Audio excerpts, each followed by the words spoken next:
Hi ಸ್ನೇಹಿತರೆ, welcome to my channel. ನಾನು ನಿಮ್ಮ ಪ್ರೀತಿ ಹುಡುಗ ಜೈ ಮಾತಾಡ್ತಾ ಇದ್ದೀನಿ. ಇವತ್ತಿನ ವಿಡಿಯೋ ಒಬ್ಬ ಒಳ್ಳೆಯ ಗಂಡ, ನಿಜವಾದ ಗಂಡ ಹೆಂಡತಿ ಹತ್ರ ಏನು ಬಯಸ್ತಾನೆ. ಎಸ್ಪೆಷಲಿ ಈ video good husband and good wife, ಒಳ್ಳೆಯ ಗಂಡ ಮತ್ತು ಒಳ್ಳೆಯ ಹೆಂಡತಿಗೋಸ್ಕರ ಅವರಲ್ಲಿರ್ತಕ್ಕಂಥ ಕ್ವಾಲಿಟೀಸ್ ಬಗ್ಗೆ ನಾನು ಮಾತಾಡ್ತಾ ಇದ್ದೀನಿ. ಎಸ್ಪೆಷಲಿ ಒಬ್ಬ ಗಂಡನಾದಂಥವನು ಹೆಂಡತಿ ಹತ್ರ ಏನನ್ನು ಬಯಸ್ತಾನೆ, 3 ಮೇಜರ್ ಟಿಪ್ಸ್ನ ಶೇರ್ ಮಾಡ್ತಾ ಇದ್ದೀನಿ. ವಿಡಿಯೋನ ಕೊನೆ ತನಕ ನೋಡಿ, ಸ್ಕಿಪ್ ಮಾಡಬೇಡಿ. ಆ್ಯಂಡ್ ಯಾಕಂದರೆ ಎಲ್ರಿಗೂ ನೀಡಿರ್ತಕ್ಕಂಥ ವಿಡಿಯೋ, ಬಿಕಾಸ್ ಏನಕ್ಕೆ ಎಲ್ರಿಗೂ ಒಂದು ಫ್ಯಾಮಿಲಿ ಇರುತ್ತೆ, ಅವನಿಗೋಸ್ಕರ. ರೈಟ್. ಫಸ್ಟ್ ಪಾಯಿಂಟ್ ಏನಂತ ಹೇಳಿದ್ರೆ, ಸಪೋರ್ಟಿವ್ ಆಗಿರಿ ಅಂತ ಬಯಸ್ತಾನೆ. ನೋಡಿ, ಸಪೋರ್ಟಿವ್ ಅಂದರೆ ಏನು, ತುಂಬ ವಿಚಾರ ಇದೆ ಇಲ್ಲಿ. ಸಪೋರ್ಟಿವ್ ಅಂದರೆ ಏನು, ಕೆಟ್ಟ ಕೆಲಸಕ್ಕೂ ಕೂಡ ನನಗೆ ಸಪೋರ್ಟ್ ಮಾಡಲಿ ಅಂತ ಯಾವ ಗಂಡನೂ ಕೂಡ ಬಯಸ್ತಾ ಇರಲ್ಲ. ಇದು ಯಾವುದು ಗುಡ್ ಹಸ್ಬೆಂಡ್ ಬಗ್ಗೆ, ಒಳ್ಳೆ ಗಂಡನ ಬಗ್ಗೆ ಮಾತಾಡ್ತಿರೋದು. ನನ್ನ ಕುಡಿತಕ್ಕೆ ಸಪೋರ್ಟ್ ಮಾಡಲಿ, ಅಫೇರ್ ನಾನು ಇಟ್ಕೋತೀನಿ ಅದಕ್ಕೆ ಸಪೋರ್ಟ್ ಮಾಡಲಿ. ಇದನ್ನು ಒಳ್ಳೆಯ ಗಂಡ ಯಾವುದೇ ಕಾರಣಕ್ಕೆ ಇದನ್ನೆಲ್ಲ ಬೇಡಲ್ಲ. ಅವ್ರು ಬೇಡ್ತಿರೋದು ಏನಕ್ಕೆ ಅಂತ ಹೇಳಿದ್ರೆ, ಮೆಂಟಲಿ ನನ್ನ ಜೊತೆಗೆ ಪ್ರತಿಯೊಂದರಲ್ಲೂ ನನ್ನ ಹೆಂಡತಿ ಸಪೋರ್ಟಿವ್ ಆಗಿ ನಿಂತ್ಕೊಳ್ಳಿ. ಅರ್ಧಾಂಗಿ ಅಂತ ಕರಿತಾ ಇದ್ದೀನಿ ನಾನು, ಅರ್ಧಾಂಗಿ ಅಂತ ನನ್ನ ಜೀವನಕ್ಕೆ ಕಾಲಿರಿಸ್ಕೊಂಡಿದ್ದೀನಿ, ನಾನು ಅವಳ ಒಂದು ಜೀವನಕ್ಕೆ ಕಾಲಿಟ್ಟಿದ್ದೀನಿ. ಮಾನಸಿಕವಾಗಿ ಸಪೋರ್ಟಿವ್ ಆಗಿ ನನ್ನ ಜೊತೆಗಿರಲಿ. ಅದು ಹೇಗೆ? ಒಬ್ಬ ಗೆಳತಿಯಾಗಿ, ತಾಯಿಯಾಗಿ, ರೈಟ್, ಅಕ್ಕನಾಗಿ, ತಂಗಿ, ಎಲ್ಲ ಥರದಲ್ಲಿ ಮೆಂಟಲಿ ಆ ಒಂದು ಸ್ಥಾನವನ್ನು ತುಂಬಲಿ ಅಂತ ಹೇಳಿಬಿಟ್ಟು ಬಯಸ್ತಾನೆ. ಸಪೋರ್ಟಿವ್ ಅಂತ ಇದು ಫಿಸಿಕಲಿಗಿಂತ ಮೆಂಟಲಿ ತುಂಬ ಅವಶ್ಯಕತೆ ಇರುತ್ತೆ. ರೈಟ್, ಇದು ಮೊದಲನೇ ಪಾಯಿಂಟ್. ಸೆಕೆಂಡ್ ಪಾಯಿಂಟ್ ನೋಡೋಣ, ಅಂಡರ್ಸ್ಟ್ಯಾಂಡಿಂಗ್ ಮಾಡ್ಕೊಳ್ಳಿ ಅಂತ ತುಂಬ ಬಯಸ್ತಾನೆ. ನೋಡಿ, understanding, this is very important to ಒಂದು ರಿಲೇಷನ್ಶಿಪ್. ಏನು ಅಂಡರ್ಸ್ಟ್ಯಾಂಡಿಂಗ್ ಮಾಡ್ಕೊಬೇಕು? ಕೆಲಸದಿಂದ ಹಿಡ್ಕೊಂಡು, ಫ್ರೆಂಡ್ ಸರ್ಕಲಿಂದ ಹಿಡ್ಕೊಂಡು, ಕೆಲಸ ಮಾಡೋ ಆಫೀಸಲ್ಲಿ ಕಲೀಗ್ಸಿಂದ ಹಿಡ್ಕೊಂಡು, ಅಥವಾ ಮನೆ ಸರ್ಕಲ್ ಫ್ರೆಂಡ್ಸ್ ಇವರಿಂದ ಹಿಡ್ಕೊಂಡು, ಯಾರು ಇಷ್ಟಪಡ್ತಾರೆ, ಫ್ರೆಂಡ್ ಸರ್ಕಲಲ್ಲಿ ಯಾರಿದ್ದಾರೆ, ಏನು ಮಾಡ್ತಾ ಇದ್ದಾರೆ, ಹೆಂಗಿದ್ದಾರೆ, ಎಲ್ಲನೂ ಅಂಡರ್ಸ್ಟ್ಯಾಂಡ್. ಆ್ಯಂಡ್ ಅವರು ಮಾಡುವಂಥ ಕೆಲಸ ಏನಿದೆ. ಯಾಕಂದರೆ ಕೆಲವರು ಸುಮ್ಮನೆ ಅನುಮಾನ ಪಟ್ಟು ಸಂಸಾರ ಹಾಳು ಮಾಡ್ಕೋತಾರೆ. ಸೆಲ್ಫ್ ಜಡ್ಜ್ಮೆಂಟ್ ಯಾವುದೇ ಕಾರಣಕ್ಕೆ ಮಾಡ್ಲಿಕ್ಕೆ ಹೋಗಬೇಡಿ.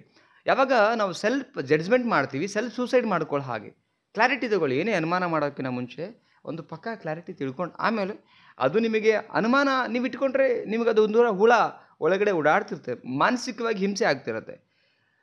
ನಿಮ್ಮ ಅನುಮಾನ ಕ್ಲಾರಿಟಿ ಸಿಗಬೇಕಂದ್ರೆ ಒಂದು ಪಕ್ಕ ಅನಾಲಿಸಿಸ್ ಮಾಡ್ಕೊಳ್ಳಿ, ಕ್ಲಾರಿಟಿ ತಗೊಳ್ಳಿ. ರೈಟ್.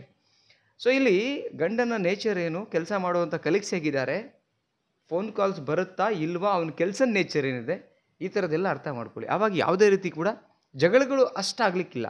ಅಂಡರ್ಸ್ಟ್ಯಾಂಡಿಂಗ್ ಮೇಲೆ ಹೋದರೆ, ಸಪೋಸ್ ಈಗ ಉದಾಹರಣೆಗೆ ತಗೊಳ್ಳೋಣ. ಏನು ಅಂತ ಹೇಳಿದ್ರೆ, ಗಂಡ ಯಾವುದೋ ಒಂದು ಮಾರ್ಕೆಟಿಂಗ್ ಫೀಲ್ಡಲ್ಲಿ ಕೆಲಸ ಮಾಡ್ತಿರ್ತಾನೆ ಅಂತ, ಎಕ್ಸಾಂಪಲ್ ಅಷ್ಟೇ ಇದು. ಓಕೆ, ಮಾರ್ಕೆಟಿಂಗ್ ಫೀಲ್ಡಲ್ಲಿ ಕೆಲಸ ಮಾಡ್ತಿದ್ದಾರೆ ಅಂತ ಹೇಳಿದ್ರೆ, ಲೈಕ್ ಅವರು ಮಾರ್ಕೆಟಿಂಗ್ ಒಳಗಡೆ ಈಗ ಇವನ್ ಲೇಡೀಸು ಕಾಲ್ ಮಾಡ್ಬೋದು, ಜೆಂಟ್ಸು ಕಾಲ್ ಮಾಡ್ಬೋದು. ಜೆಂಟ್ಸ್ ಕಾಮನ್ ಬಿಡಿ, ಲೇಡೀಸ್ ಕಾಲ್ ಮಾಡಿದಾಗ ಅದನ್ನು ಸುಮ್ಮನೆ ಅನುಮಾನ ಪಡಬೇಡಿ. ನೋಡಿ ಫಸ್ಟು ಇದು ಆಗಿದೆಯಾ, ಅವ್ರ ಕೆಲಸ ಇದೆ ಅಂದರೆ ಪಕ್ಕಾ ನಿಮಗೆ ಅನುಮಾನ ಇದ್ದರೆ ಅದನ್ನು ಕ್ಲಾರಿಟಿ ಮಾಡ್ಕೊಳ್ಳಿ, ಅದು ಬೇರೆ.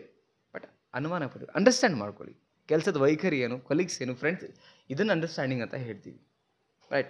ಆ್ಯಂಡ್ ಅವ್ರ ಇಷ್ಟ ಏನು, ನಿಮ್ಮ ಇಷ್ಟ ಏನು, ಯಾವುದು ಮಾಡಿದರೆ ಅವ್ರಿಗೆ ಇಷ್ಟ ಆಗುತ್ತೆ, ಯಾವುದು ಮಾಡದೆ ಹೋದರೂ ಇಷ್ಟ ಆಗಲ್ಲ, ಇದು ಕೂಡ ಅಂಡರ್ಸ್ಟ್ಯಾಂಡಿಂಗಲ್ಲೇ ಬರುವಂಥದ್ದು. ಇದೆಲ್ಲನೂ ಕೂಡ ತಿಳ್ಕೊಂಡು ಮೂವ್ ಆನ್ ಆಗಬೇಕು. ಈ ಥರದ ಹೆಣ್ಣನ್ನು ಗಂಡ ಬಯಸ್ತಾನೆ. ರೈಟ್. ನೆಕ್ಸ್ಟ್ ಪಾಯಿಂಟಿಗೆ ಹೋಗೋಣ. ಸೋತಾಗ ಧೈರ್ಯ ತುಂಬಲಿ ಅಂತ ತುಂಬ ಹಪಾಪಿಸ್ತಾನೆ. ಸೋತಾಗ ಅಂದರೆ ಏನೋ ಒಂದು ಹೊಸದಾಗಿ ಕೆಲಸ ಮಾಡ್ತಿರ್ತಾನೆ, ಅಥವಾ ಏನೋ ಅಚೀವ್ ಮಾಡಬೇಕಂತ ಹೋಗ್ತಾನೆ. ರೈಟ್. ಆ ಟೈಮಲ್ಲಿ ನೀವು ಬೆಂತಟ್ಟಬೇಕು. ಆ್ಯಸ್ ಎ ಫ್ರೆಂಡ್ ಆಗಿ, ನಾನಿದ್ದೀನಿ, ಡೋಂಟ್ ವರಿ, ಆ್ಯಂಡ್ ಪ್ರಯತ್ನ ಮಾಡು ಅಂತ ಹೇಳಬೇಕು. ಅವ್ರ ಕೆಲಸಗಳನ್ನು ಹೊಗಳಬೇಕು. ಯಾಕೆ ಇದನ್ನು ಹೇಳ್ತೀನಿ ಅಂತ ಹೇಳಿದ್ರೆ, ನೀವು ಯಾವಾಗ ನಾನು ಫಸ್ಟ್ ಪಾಯಿಂಟಲ್ಲಿ ಹೇಳಿದೆ ಸಪೋರ್ಟಿವ್ ಆಗಿರಲಿ ಮೆಂಟಲಿ ಅಂತೇಳಿ, ಸೋತಾಗ, ಕುಗ್ಗಿದಾಗ, ಕಷ್ಟ ಅಂತ ಆದಾಗ ಒಬ್ಬರು ಗೆಳೆಯ, ಒಬ್ಬರು ಗೆಳತಿ ಇರಬೇಕು ಅಂತ ಅನ್ನಿಸ್ತಾ ಇರುತ್ತೆ. ಏನಕ್ಕೆ? ಅಟ್ಲೀಸ್ಟ್ ನಿನ್ನ ಕೈಲಿ ಆಗುತ್ತೆ, at least don't worry, next timer ಮಾಡು, ಅಟ್ಲೀಸ್ಟ್ ಶಬಾಜ್ಗಿರಿ ಬೆಂತಟ್ಟಕ್ಕಾರು ಒಬ್ರು ಬೇಕು ಅಂತ ಅನ್ನಿಸ್ತಾ ಇರುತ್ತೆ ಆ ಜೀವಕ್ಕೆ. ಅದನ್ನು ಹೆಂಡತಿ ಆಗಿರಲಿ ಅಂತ ಗಂಡ ಬಯಸ್ತಿರ್ತಾನೆ.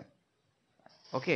ಸೊ ಅವನ ಕಾರಣಕ್ಕೆ ಈ 3 ಕ್ವಾಲಿಟೀಸ್ ತುಂಬ ಇಂಪಾರ್ಟೆಂಟು ಒಂದು ಹೆಂಡತಿ ಆದಂಥವಳಿಗೆ. ಹಾಗಂತೇಳಿ ಅಣ್ಣ ಬರೇ ನೀವು ವಿಡಿಯೋದಲ್ಲಿ ಹೆಣ್ಣು ಅರ್ಥ ಮಾಡ್ಕೋಬೇಕಂತ ಅಷ್ಟೇ ಹೇಳ್ತೀರಾ ಗಂಡು. ಅದಕ್ಕೂ ವಿಡಿಯೋ ಮಾಡಿದ್ದೀನಿ ಆಲ್ರೆಡಿ, ಆ್ಯಂಡ್ ನೆಕ್ಸ್ಟ್ ವಿಡಿಯೋದಲ್ಲೂ ಕೂಡ ಅದನ್ನು ಶೇರ್ ಮಾಡ್ತೀನಿ. ಸೊ ಬೆಸ್ಟ್ ಹಸ್ಬೆಂಡ್ ಪಾರ್ಟ್ ಹೇಗಿರುತ್ತೆ ಇನ್ನು ಲೈಫ್, ಹೆಂಡತಿ ಒಂದು ಲೈಫಲ್ಲಿ ಅಂತ ಹೇಳ್ಬಿಟ್ಟು ವಿಡಿಯೋ ಮಾಡ್ತೀನಿ ಸ್ನೇಹಿತರೆ. ಆ್ಯಂಡ್ ಅಕ್ಕ ತಂಗಿರೆ, ಅಣ್ಣಂದರೆ, ಈ ಒಂದು ವಿಡಿಯೋ ನಿಮಗೆ ಏನು ಅನ್ನಿಸ್ತು? ಆ್ಯಕ್ಚುಲಿ ಒಂದು ಒಳ್ಳೊಳ್ಳೆ ಇನ್ಫಾರ್ಮೇಷನ್ ನಾನು ಕಲೆಕ್ಟ್ ಮಾಡಿ ಶೇರ್ ಮಾಡಬೇಕು ಅನ್ನೋದೇ ಇಂಟೆನ್ಷನ್ ಇರುತ್ತೆ. ಒಂದು ಫ್ಯಾಮಿಲಿ ಚೆನ್ನಾಗಿ ರನ್ ಆಗಬೇಕು ಅನ್ನೋ ಇಂಟೆನ್ಷನ್ಗೆ ವಿಡಿಯೋಗಳನ್ನು ಮಾಡ್ತಾಯಿದ್ದೀನಿ. ಹೆಚ್ಚು ಸಪೋರ್ಟ್ ಮಾಡಿ, ಇಲ್ಲಿ ತನಕ ಸಪೋರ್ಟ್ ಮಾಡಿದರೆ ಇದೇ ಥರ ಸಪೋರ್ಟ್ ಮಾಡಿ. ನಿಮ್ಮ ಅನಿಸಿಕೆ ಯಾವ ಪಾಯಿಂಟ್ ಇಷ್ಟ ಆಯಿತು ನಿಮಗೆ, ಇಷ್ಟೋ ನೋಡ್ತಿರ್ತೀರ, ಭಾಳ ಕಡಿಮೆ ಜನ ಕಮೆಂಟ್ ಮಾಡೋದು. ದಯವಿಟ್ಟು ಎಲ್ಲರೂ ಕಮೆಂಟ್ ಮಾಡಿ, ಲೈಕ್ ಮಾಡಿ. ಬಿಕಾಸ್ ಯಾವುದೇ ರಂಗದಲ್ಲಿ ಕೆಲಸ ಮಾಡಿದ್ರು ಎಲ್ರಿಗೂ ಒಂದೊಂದು ಫ್ಯಾಮಿಲಿ ಅಂತ ಇರುತ್ತೆ. ಫ್ಯಾಮಿಲಿಲಿ ಚೆನ್ನಾಗಿಲ್ಲ ಅಂದರೆ ನೆಮ್ಮದಿನೇ ಇಲ್ಲ ಹೊರಗಡೆ ಅಲ್ವಾ? ಸೊ ಅದಕ್ಕೋಸ್ಕರ ಒಂದು ಇನ್ಫಾರ್ಮೇಟಿವ್ ವೀಡಿಯೋಗಳನ್ನು ಮಾಡ್ತಾ ಇದ್ದೀನಿ. ಸಪೋರ್ಟಿವ್ ಮಾಡಿ, ಎಲ್ಲೋ ಒಂದು ಕಡೆ ನಿಮಗೆ ಇನ್ಫಾರ್ಮೇಷನ್, ಫ್ಯಾಕ್ಟ್ಸ್ ಆ್ಯಂಡ್ ಮೋಟಿವೇಟ್ ಆಗುವಂಥ ವೀಡಿಯೋಗಳನ್ನು ಮಾಡ್ತಾ ಇದ್ದೀನಿ. ಆ್ಯಂಡ್ ನಿಮ್ಮ ಎಲ್ಲ ಫ್ರೆಂಡ್ಸ್ಗಳಿಗೆ ಶೇರ್ ಮಾಡಿ, ಪ್ರತಿಯೊಬ್ಬರಿಗೂ ಶೇರ್ ಮಾಡಿ. ಎಲ್ರಿಗೂ ಫ್ಯಾಮಿಲಿ ಇದೆ. ಆ್ಯಂಡ್ ಲೈಕ್ ಮಾಡಿ, ಕಮೆಂಟ್ ಮಾಡಿ. ಚಾನಲ್ಗೆ ಹೊಸಬ್ರಾಗಿದೆ ಸಬ್ಸ್ಕ್ರೈಬ್ ಮಾಡಿ. ಅದೇ ನೀವು ಫ್ರೀಯಾಗಿ ನನಗೆ ಸಬ್ಸ್ಕ್ರೈಬ್ ಮಾಡೋದೇ ದೊಡ್ಡ ಸಪೋರ್ಟ್ ಸಿಗುತ್ತೆ, ಲೈಕ್ ಮಾಡೋದೇ ಸಪೋರ್ಟ್ ಸಿಗುತ್ತೆ. Thank you so much guys. ಮತ್ತೊಂದು ಟಾಪಿಕಲ್ಲಿ ಸಿಗೋಣ. ಬಾಯ್.